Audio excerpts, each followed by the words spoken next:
Hello students, welcome to Chem Zone. जैसा कि मैंने आपको पिछले वीडियो में बताया था कि बोर्ड एग्ज़ाम के बाद हमारे यूनिवर्सिटी के एग्ज़ाम स्टार्ट होने वाले हैं और मैंने आपको ये भी कमिटमेंट किया था कि अब हम यूनिवर्सिटी के एग्ज़ाम के लिए कुछ इम्पोर्टेंट क्वेश्चंस की वीडियो आपको देंगे। तो आज से हम यूनिवर्सिटी के एग्ज़ाम के लिए बीएससी केमिस्ट्री के कुछ इम्पोर्टेंट क्वेश्चंस के साथ कुछ दिनों तक रहेंगे। मैं बीएससी सेकेंड ईयर से शुरुआत करता हूं। तो बीएससी सेकेंड ईयर में हमारा फर्स्ट पेपर रहेगा ओएमआर पर ऑब्जेक्टिव, सेकेंड और थर्ड पेपर हमारे रहते हैं सब्जेक्टिव। तो सेकेंड पेपर हमारा ऑर्गेनिक केमिस्ट्री यहां से शुरुआत करते हैं। ठीक है, जिन स्टूडेंट्स ने हमारे चैनल को सब्सक्राइब नहीं किया है वो जल्दी जल्दी से सब्सक्राइब कर लें। आपको पता होना चाहिए कि केमजोन जो आपको इम्पोर्टेंट क्वेश्चन प्रोवाइड कराता है वो आपको एग्जाम पेपर में मिलते ही हैं। केमजोन अपनी मेहनत को पूरे डेडिकेशन के साथ स्टूडेंट्स के लिए करता है और ये उम्मीद करके चलता है कि नहीं, बच्चों को कुछ ऐसा देना है जिससे बच्चों को भी लगे कि हाँ मुझे कुछ करना चाहिए, मुझे इसके साथ आगे बढ़ना चाहिए। लेकिन आप स्टूडेंट्स को एक चीज का बहुत ध्यान रखना है कि एक टीचर की एनर्जी कम नहीं हो पाए। टीचर को एनर्जी कहां से मिलती है? जैसे मैं आपको अगर ऑनलाइन पढ़ाता हूं, आपको ऑनलाइन कुछ मटेरियल प्रोवाइड कराता हूं, तो आप मुझे एनर्जी ऑनलाइन ही देंगे। वो कैसे देंगे? वो आप सब्सक्रिप्शन को इंक्रीज करवा कर देंगे, वो आप लाइक और कमेंट्स को ज़्यादा करके देंगे। जितने ज़्यादा लाइक्स होंगे, जितने ज़्यादा शेयर्स होंगे, जितने ज़्यादा आप अच्छे कमिटमेंट्स देंगे, तो मेरे अंदर भी एनर्जी आएगी और पहले से कुछ और बेहतर करने की तरफ मैं आगे बढ़ूंगा। ठीक है, तो आज हम ऑर्गेनिक केमिस्ट्री के कुछ इंपॉर्टेंट पेपर के साथ शुरुआत करते हैं। मुझे पूरा विश्वास है कि इसमें से आपको यूनिवर्सिटी एग्जाम में अपने क्वेश्चन पेपर में पूरा पेपर मिलेगा। ठीक है, तो स्टार्ट करते हैं। केमजोन सेकंड पेपर है हमारा ऑर्गेनिक केमिस्ट्री। ऑर्गेनिक केमिस्ट्री के अंदर हम बहुत अच्छे से जानते हैं कि मैक्सिमम हमारी रिएक्शंस होती हैं और जब क्वेश्चन आएगा तो आपके बीएससी में बड़े बड़े क्वेश्चन आते हैं, छोटे छोटे क्वेश्चन नहीं आते। तो हम क्या करेंगे, शुरुआत करते हैं कुछ इंपॉर्टेंट रिएक्शन से। इसको आप क्वेश्चन नंबर 1 मान लीजिए कि ये जो आपकी रिएक्शंस हैं इन पर आपको शॉर्ट नोट्स लिखने हैं। ठीक है, अब वो इंपॉर्टेंट रिएक्शंस हमारी कौन कौन सी हैं? सब इंपॉर्टेंट रिएक्शंस पार्ट 1। पहले पार्ट के अंदर मैं आपको केवल 10 इंपॉर्टेंट रिएक्शन कराने वाला हूं। ठीक, उसको आप देखेंगे अच्छे से। पहली रिएक्शन हमारी रीमर टीमन रिएक्शन, दूसरी कैनिजारो रिएक्शन, तीसरी हमारी गाटरमैन कोच सिंथेसिस, चौथी हमारी रहेगी विलियमसन सिंथेसिस, पांचवी रहेगी हॉफमैन ब्रोमेमाइड रिएक्शन, सिक्स्थ हमारी रिएक्शन रहेगी डाईएजो रिएक्शन, सेवंथ हमारी Gabriel phthalimide synthesis, eighth reaction होगी हमारी परकिंस रिएक्शन और नाइन्थ रिएक्शन हमारी Eldon and crossed aldol condensation और 10th हम करेंगे क्लेजन कंडेंसेशन। ये हमारी रिएक्शंस रहेंगी। तो आज के इस वीडियो में सब इंपॉर्टेंट पार्ट 1 में हम ये 10 रिएक्शंस लेके चलेंगे। ठीक है, फर्स्ट रिएक्शन है हमारी रीमर टीमन रिएक्शन। इसमें आपको लिखना क्या है वो मैं आपको बोलूंगा, आप कॉपी पेन लेके बैठेंगे और लिखते जाएंगे। रीमर टीमन रिएक्शन, रीमर टीमन रिएक्शन का यूज किया जाता है सैलिसिलिक एसिड और सैलिसिलिक एल्डिहाइड बनाने के लिए। ये अब क्रिया एरोमेटिक एल्कोहल पर लागू होती है। जैसे हम क्या करते हैं, फिनॉल, हमारा एरोमेटिक एल्कोहल फिनॉल, इसमें दो प्रोडक्ट हम बना सकते हैं, एक सैलिसिलिक एल्डिहाइड और दूसरा सैलिसिलिक एसिड। ठीक, दोनों रिएक्शन एक जैसी चलती है, रिएजेंट थोड़ा सा चेंज होता है, ये दोनों बेसिक मीडियम में होती हैं। यदि हम फिनॉल को क्लोरोफॉर्म और पोटेशियम हाइड्रोक्साइड के साथ रिएक्ट करते हैं तो हमारा बनता है सैलिसिलिक एल्डिहाइड OH, और यहां आपका आएगा CHO। इसके साथ ये Cl इस K के साथ प्रोडक्ट का निर्माण करेंगे, हमारे 3KCl, और हमारे दो मॉलिक्यूल निकलेंगे जल के। ये प्रोडक्ट हमारा बना सैलिसिलिक एल्डिहाइड। ठीक, अब यदि फिनॉल को हम क्लोरोफॉर्म की जगह कार्बन टेट्राक्लोराइड और पोटेशियम हाइड्रोक्साइड के साथ सेम कंडीशन में अगर गर्म करते हैं तो हमारा एल्डिहाइड किस में कन्वर्ट होगा? एल्कोहल में, वो सॉरी एसिड में, और हमारा प्रोडक्ट बनेगा सैलिसिलिक एसिड। सैलिसिलिक एसिड, और ये हमारा 4Cl है तो ये हमारा 4KOH हो जाएगा। 4KCl हमारा बाई प्रोडक्ट में, और दो मॉलिक्यूल हमारे निकलेंगे जल के। ठीक, सेकंड रिएक्शन हमारी कैनिज़ारो रिएक्शन।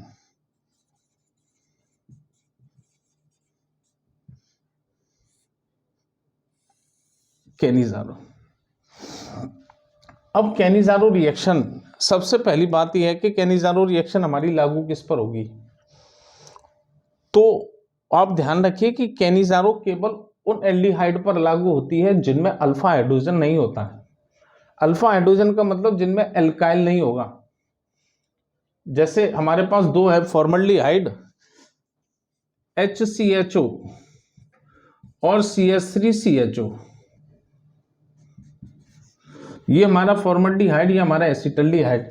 अब एसिटल्डिहाइड के अंदर मिथाइल मूलक आ गया, यानी ये हमारा CH3 अल्फा हाइड्रोजन इसमें मौजूद है, तो कैनिज़ारो रिएक्शन इस पर लागू नहीं होगी। किस पर होगी? फॉर्मल्डिहाइड पर।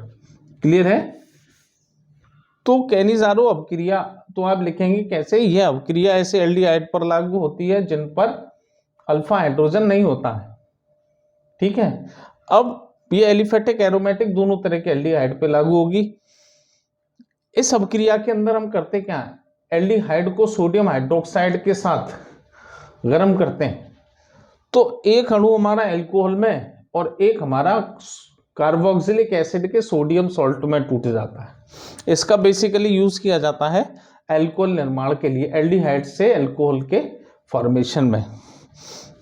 ठीक है, अब जैसे हमने क्या करा, पहले लिया हम HCHO, एलिफेटिक पे लागू करेंगे, नेम है फॉर्मल्डिहाइड, इसके दो मॉलिक्यूल ले लिए,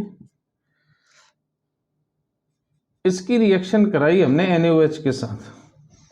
ठीक, NaOH के साथ जब हम इसको रिएक्ट करेंगे तो दो में से एक कार्बन हमारा बनेगा एल्कोहल, यानी CH3OH, मैथेनॉल में कन्वर्ट हो गया, मैथेनॉल, प्लस दूसरा हमारा बनेगा कार्बोक्सिलिक एसिड का सोडियम सॉल्ट HCOONA, इसको नाम कहेंगे हम सोडियम फॉर्मेट।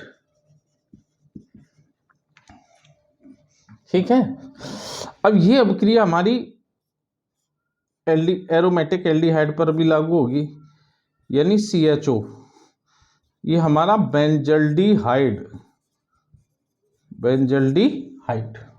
ठीक, अब बेंजल्डिहाइड में क्या होगा? सेम कंडीशन, दो मॉलिक्यूल हम बेंजल्डिहाइड के लेके चलेंगे और NaOH के साथ हम इसको रिएक्ट कराएंगे, इसमें भी अल्फा हाइड्रोजन नहीं है, तो बेंजल्डिहाइड के दो अणु में से एक अणु हमारा कन्वर्ट होगा एल्कोहल में।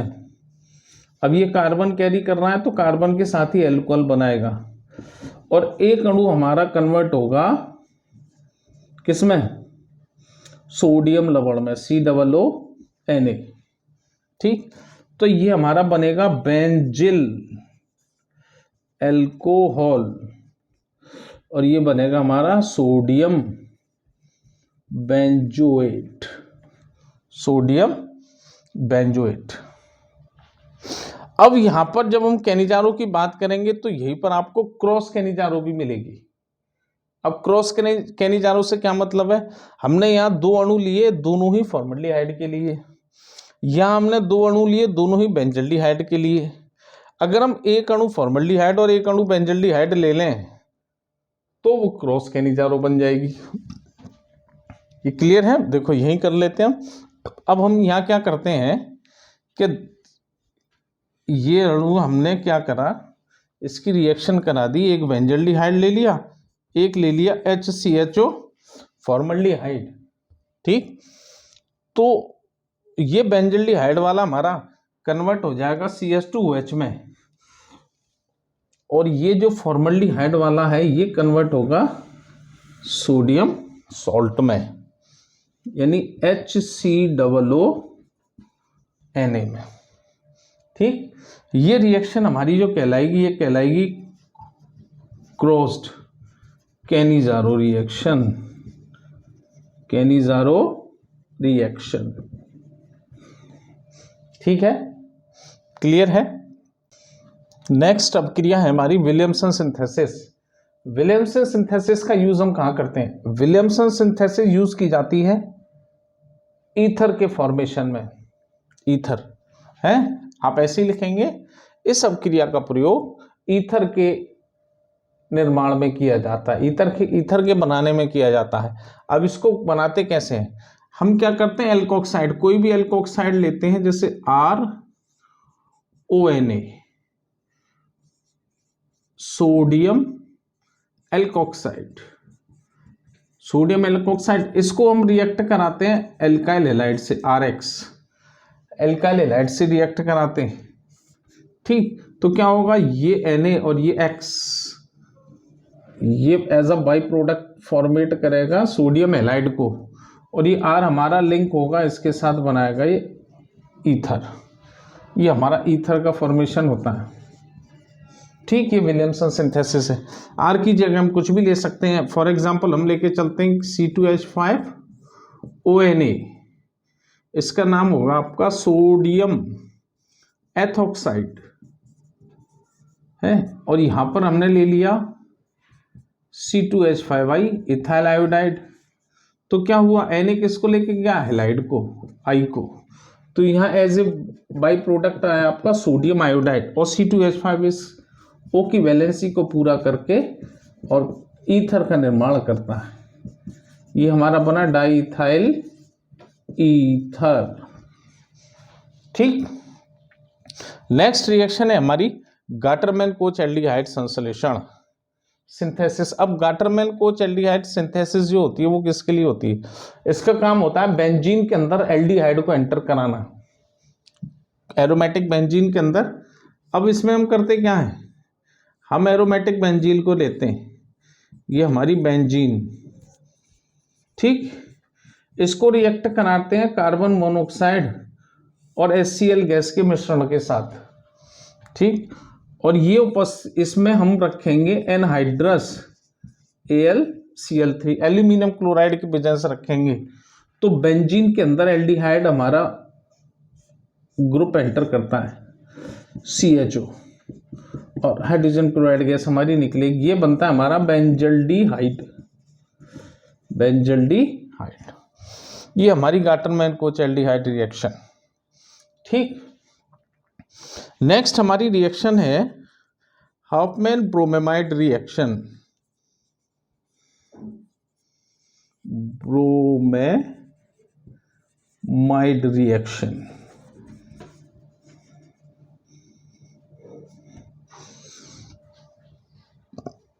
नाम से पता चल रहा है। सबसे पहली बात, ये रिएक्शन लागू किस पे होगी? ये लागू होगी मेरे भाई एमाइड पर, एमाइड पर लगेगी। अब इसका यूज कहाँ करेंगे? इसका यूज करेंगे एमाइड से लो एमीन बनाने के लिए, है एमाइड, आप ऐसे ही लिखेंगे, एमाइड से लो एमीन बनाने के लिए हॉफमैन ब्रोमेमाइड अपक्रिया का यूज किया जाता है। इसमें क्या करेंगे, amide CONH2 RCO NH2 amide लिया, इसकी रिएक्शन कराएंगे ब्रोमीन और पोटेशियम हाइड्रोक्साइड के साथ। ठीक, तो क्या होगा, ये CONH2 कन्वर्ट हो जाएगा किसमें, एमीन में, RNH2 लो एमीन, ये लो एमीन कन्वर्ट हुए। अब देखिए एक कार्बन इसमें से कम हो गया, RCONH2 का बना RNH2, यानी कार्बन कम हुआ, बने लो एमीन। अब ये क्या करेंगे, एक हमारा बनाएगा पोटेशियम ब्रोमाइड और एक कार्बन हमारा यूज हो जाता है पोटेशियम के कार्बोनेट बनाने में। ठीक है, और यहां पर मिलेंगे हमारे वाटर मॉलिक्यूल, ये हमारा लो एमीन प्रोडक्ट बनता है। अब एग्जाम्पल ले सकते हैं हम, इसको क्या करें, हमने क्या करा, CH3CONH2 ले लिया फॉर एग्जाम्पल में, नेम एसीटेमाइड। ठीक, इस पर हम लगाएंगे हाफमैन ब्रोमेमाइड रिएक्शन, सेम। ठीक है, लगाई तो 2 कार्बन का हमारा एमाइड है, 1 कार्बन का हमारा एमीन बनेगा, एक कम, CH3NH2 यानी मिथाइल एमीन। ठीक, और उसके साथ हमारा बाई प्रोडक्ट 2KBr ये बनना ही बनना है, K2CO3 ये बनेगा ही बनेगा, और इसके साथ वाटर मॉलिक्यूल। नेक्स्ट रिएक्शन है हमारी डाईएजो रिएक्शन। अब डाईएजो रिएक्शन का यूज कहां करेंगे, तो आप अगर आता है शॉर्ट नोट्स के अंदर डाईएजो रिएक्शन पर आपको शॉर्ट नोट्स लिखना है, तो आप लिखेंगे इस रिएक्शन का उपयोग एमीन से डाईएजोनियम सॉल्ट बनाने के लिए किया जाता है। अब वो करते क्या है उसके अंदर, उसमें हम क्या करते हैं, एरोमेटिक एमीन लेके चलते हैं, ये एरोमेटिक एमीन पर लागू होती है। जैसे कि हमने लिया एरोमेटिक एमीन में एनिलीन, NH2 एरोमेटिक एमीन है, नाम एनिलीन। ठीक, इसकी अभिक्रिया हम कराते हैं सोडियम नाइट्राइट NaNO2 और डाइल्यूट HCl के साथ। ठीक, और यहां पर टेम्परेचर रखेंगे हम 0 to 5 डिग्री सेंटीग्रेड। ये अभिक्रिया ठंडे में होगी, ध्यान रखना, गर्म में नहीं होगी, क्योंकि जो हमारा डाईएजो सॉल्ट होता है वो अनस्टेबल होता है, वो ठंडे में ही हमारा ठंडे में ही उसकी एग्जिस्टेंस रहती है।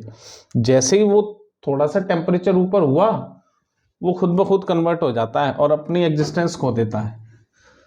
तो ये जो हमारा एमीन है कन्वर्ट होगा किसमें, डाईएजो में, N2Cl, या N2 पॉजिटिव रहता है और Cl रहता है हमारा नेगेटिव। इसका नाम होगा benzene diazonium chloride, benzene diazonium chloride. साथ में आपका बनेगा सोडियम क्लोराइड, ये इसका प्रेसिपिटेट आएगा। ठीक, उसके साथ आपके वाटर मॉलिक्यूल फॉर्म होंगे, ये हमारी डाईएजोनियम रिएक्शन। ठीक, नेक्स्ट रिएक्शन है हमारी Gabriel phthalimide synthesis. Gabriel phthalimide synthesis.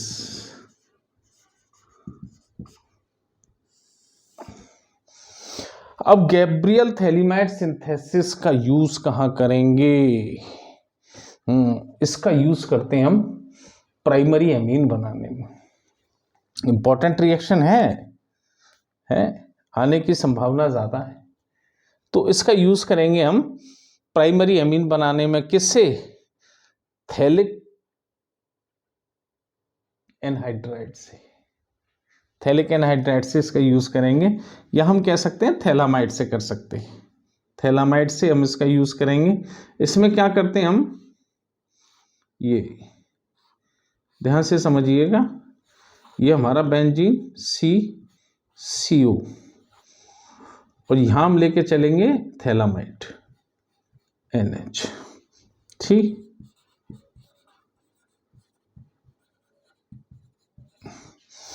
इसको सबसे पहले हम रिएक्ट कराएंगे पोटेशियम हाइड्रोक्साइड के साथ। अब जब हम इसको पोटेशियम हाइड्रोक्साइड के साथ लिंक कराएंगे, इसके OH को हम क्या करते हैं, ऐसे लिख लेते हैं HOK। ओके, तो ये H और ये क्या हो जाएगा, H2 वाटर मॉलिक्यूल यहाँ से निकल जाएगा और N इसके साथ पोटेशियम सॉल्ट बनाएगा। ये हमारा CO यहाँ N हमारा नेगेटिव और K पॉजिटिव। ठीक, ये हमारा सॉल्ट बना पोटेशियम थैलेमाइड।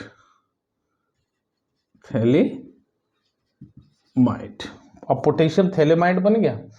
अब इसको आगे बढ़ाने के लिए हम क्या करेंगे, इसमें हम इसको हम रिएक्ट कराएंगे Ri से, एल्काइल आयोडाइड से। ठीक, अब हम इसको भी क्या करेंगे, इसको ऐसे लिख लें I और R। तो ये K क्या करेगा, इसके साथ रैपिडली रिएक्ट करेगा और क्या निकालेगा, माइनस कि पोटेशियम आयोडाइड को बाहर निकलेगा और R इसमें एंटर करेगा। ये देखिए, ये हमारा CO और ये हमारा आ गया CO और ये N और R। ये हमारा बन गया N ethyl phthalimide, N alkyl phthalimide बन गया। अब इसको क्या करेंगे, अब N एल्काइल, ये देखिए यहां से शुरू करते हैं दोबारा। ये हमारा बना N alkyl phthalimide, CO N और ये R। ठीक, अब इसको हम फिर से रिएक्ट कराएंगे बेस के साथ, लाइक हमने सोडियम हाइड्रोक्साइड के साथ इसको रिएक्ट कराया। ठीक है, तो हम क्या करेंगे, इसमें 2 मॉलिक्यूल लेके चलेंगे सोडियम हाइड्रोक्साइड के। तो देखिए कैसे बनेगा, RN और इसके 2 हाइड्रोजन, ये RnH2, ये बन गया हमारा प्राइमरी एमीन, बन गया प्राइमरी एमीन RnH2। अब यहां बचा 2NaO और यहां बचा CO प्लस, ये देखिए CO, ये देखिए CO। अब यहां बच गया था ONA और यहां भी बच गया था ONA, तो इसने इसकी वैलेंसी पूरी कर दी। तो ये सोडियम सोडियम का डबल सॉल्ट, ये डाई कार्बोक्सिलिक एसिड का सोडियम सॉल्ट बना, जिसको हमने बोल दिया sodium phthalate.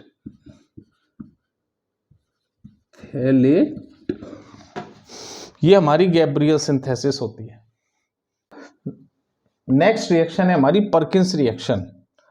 Perkins important reaction है। इसका यूज कहाँ करते हैं, इसका यूज करते हैं हम सिनेमिक अम्ल बनाने के लिए, सिनेमिक एसिड बनाने के लिए। अब ये लागू किस पर होती है, ये बेंजल्डिहाइड पर लागू होगी, एरोमेटिक एल्डिहाइड पर।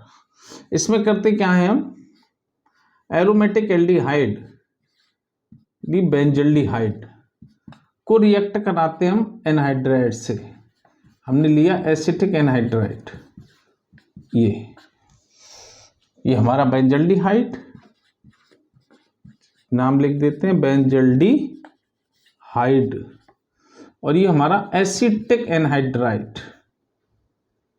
एसिटिक एनहाइड्राइड लिया। इसको हम हीट करेंगे 180 डिग्री सेंटीग्रेड ताप पर। कैटेलिस्ट यूज करते हैं हम सोडियम एसीटेट। ठीक, तो क्या होगा, देखिए हम जानते हैं कि ये हमारा 2 पार्ट में टूटता है, ठीक है कि नहीं, एनहाइड्राइड है, तो इसके 2 हाइड्रोजन इसके O के साथ -H2O लेके जाएंगे।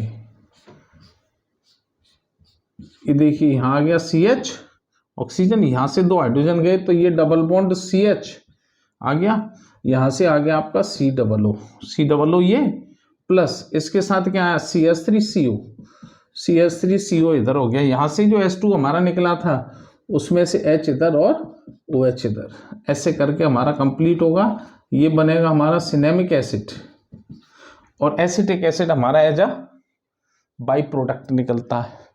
ये हमारी पर्किन रिएक्शन। उसके बाद हमारी नेक्स्ट रिएक्शन है aldol and crossed aldol condensation.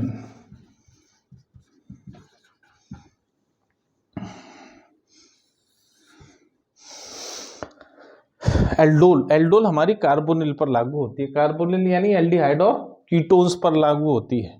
ठीक, हमने अभी इसमें कैनिजारो रिएक्शन देखी, कैनिजारो उन पर लागू होगी जिनमें अल्फा हाइड्रोजन नहीं होगा, एल्डोल और क्रॉस एल्डोल उन पर लागू होती है जिनमें अल्फा हाइड्रोजन होता है, क्योंकि यहाँ एल्डोल बनाएंगे, कंडेंस हो जाएंगे दो।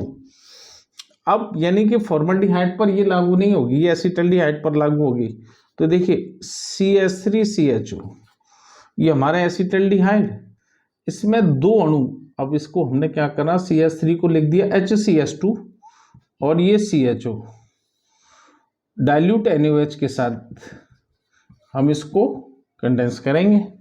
तो क्या होगा, इसका H और इसका O, यहां से CH3 और ये हमारा CH, ये हो गया, इसका O यहां से हटा और यहां आ गया, इसकी एक वैलेंसी फ्री हुई, और यहां से H हटा और वो इसके साथ आ गया, इस कार्बन की वैलेंसी फ्री, ये बन गया हमारा CH2 और ये हमारा CHO लगा हुआ है, ये दोनों कंडेंस हो गए, ये बन गया हमारा एल्डोल। ठीक, अब किससे बना, एसिटल्डिहाइड से, तो उसको हम कह सकते हैं एसिटल्डिहाइड एल्डोल। ठीक है, अब यहीं पे हम क्या कर सकते हैं, कीटोन का भी एल्डोल बना सकते हैं। तो हम क्या करेंगे, दो मॉलिक्यूल CO, ऐसे नहीं ऐसे करते हैं इसको, चलिए ऐसे लिखते हैं, CH3CO और CH3, ये हमने लिया एसीटोन, एसीटोन। अब यहाँ भी सेम दो मॉलिक्यूल हमने ले लिए, CH3CO CH3, तो इस CH3 का H2 इधर और H इधर, क्योंकि CO क्या करेगा, यहाँ से OH का फॉर्मेशन करेगा इसके एल्काइल से। कंडीशन हमारी सेम, डाइल्यूट NaOH ले सकते हैं, बेरियम पर बेरियम हाइड्रोक्साइड भी ले सकते हैं। तो हम देखिए यहाँ CH3, ये C और ये CH3, ये दोनों आगे। अब इसका ये आ गया हमारा, इसका ये ले लो O। ठीक है, अब इसके साथ ये हाइड्रोजन इसको बैलेंसी को पूरा करेगा OH, और इसके साथ हमारा नेक्स्ट वाला ये जुड़ जाएगा CH2 CO और CH3, ये हमारा एसीटोन एल्डोल बन गया, ये भी एल्डोल बन गया, इसको भी हम एल्डोल ही बोलेंगे। ठीक है कि नहीं, लेकिन ये एल्डोल किसका है, ये एल्डोल है हमारा एसीटोन का, इसीलिए हम इसको हम कीटोल भी कह सकते हैं, कीटोल। अगर नाम याद नहीं रहे तो आप एसीटोन एल्डोल कर सकते हो, ये एसिटल्डिहाइड एल्डोल, ये एसीटोन एल्डोल। ठीक, अब यहां पर देखिए दोनों अणु हमारे एल्डिहाइड के, दोनों एल्डिहाइड के, तो एल्डिहाइड के हमारा एल्डोल बना, दोनों अणु हमने कीटोन के लिए, तो कीटोन एल्डोल बना हमारा। अगर हम इसको क्रॉस कर दें, एक एल्डिहाइड और एक कीटोन ले लें, तो हमारा क्या हो जाएगा, क्रॉस एल्डोल। तो देखिए यही मैं आपको थर्ड रिएक्शन दे दे रहा हूं, क्रॉस एल्डोल। ये हमारा CH3CHO, उसके साथ हमारा आ गया ये CH3CO CH3। ठीक, अब कंडीशन हमारी सेम, डाइल्यूट बेस के साथ। ठीक है, अब ये हमारा एक्टिव है एल्डिहाइड, तो ये एल्डोल बना के चलेगा। तो CH3 यहाँ आ गया CH, और इसका एक हाइड्रोजन इसके साथ OH का फॉर्मेशन करेगा। ठीक, और ये हमारा CH2 और ये हमारा कीटोन एज इट इज, ये भी हमारा क्या बन गया, एल्डोल। ठीक है, नेक्स्ट रिएक्शन है हमारी क्लेजन कंडेंसेशन। अब क्लेजन कंडेंसेशन हमारी किस पे लागू होगी और इससे क्या मिलेगा, ये लागू होती है हमारी एस्टर पर, और एस्टर जब कंडेंस किए जाते हैं तो हमारा बनता है बीटा कीटो एस्टर। ये है। अब इसमें हम क्या करेंगे कि दो मॉलिक्यूल लेके चलेंगे एस्टर के, जैसे कि हमने एथाइल एसीटेट ले लिया CH3COO C2H5, एथाइल नाम लिख देते हैं इसका, एथाइल एसीटेट। अब देखिए यहाँ CH3COO C2H5, तो CH3 को मैंने लिख दिया HCH2 COO C2H5, दोनों सेम है, कोई दिक्कत नहीं है। यहाँ पर हमने क्या करा, इसको एल्कोक्साइड की C2H5ONA एथोक्साइड के साथ हमने इसको रिएक्ट कराया उपस्थिति में। ठीक है, तो देखिए और ये हमारा क्या हुआ, एज अ बाई प्रोडक्ट निकला। अब देखिए यहाँ से हमारा बचता क्या है, CH3CO, उसके साथ लिंक करेगा CH2 और COO C2H5 प्लस हमारा एज अ बाई प्रोडक्ट निकला C2H5OH। अगर ये एक्टिव कार्बन होगा तो ये अल्फा और ये बीटा पोजीशन आ गई हमारी ये, ठीक, तो हमारा कीटोन बन गया ये, तो इसीलिए नाम इसको देते हैं बीटा कीटो, और ये हमारा एस्टर, ठीक है। इसका दूसरा नाम होता है ethyl aceto acetate, ethyl aceto acetate, इसको शॉर्ट में लिखते हैं हम EAA, ठीक है। अगर EAA के नाम से आ जाए तो कंफ्यूज मत होना, ध्यान रखना। इसका एक और नाम होता है एसीटो एसीटिक एस्टर, इसको बोलेंगे AAE, है। तो इसके 3 नाम हो जाते हैं, बीटा कीटो एस्टर तब भी यही आना है, इथाइल एसीटो एसीटेट EAA तब भी यही आना है, और AAE आ जाए एसीटो एसीटिक एस्टर तब भी आपको यही करना है, ठीक है।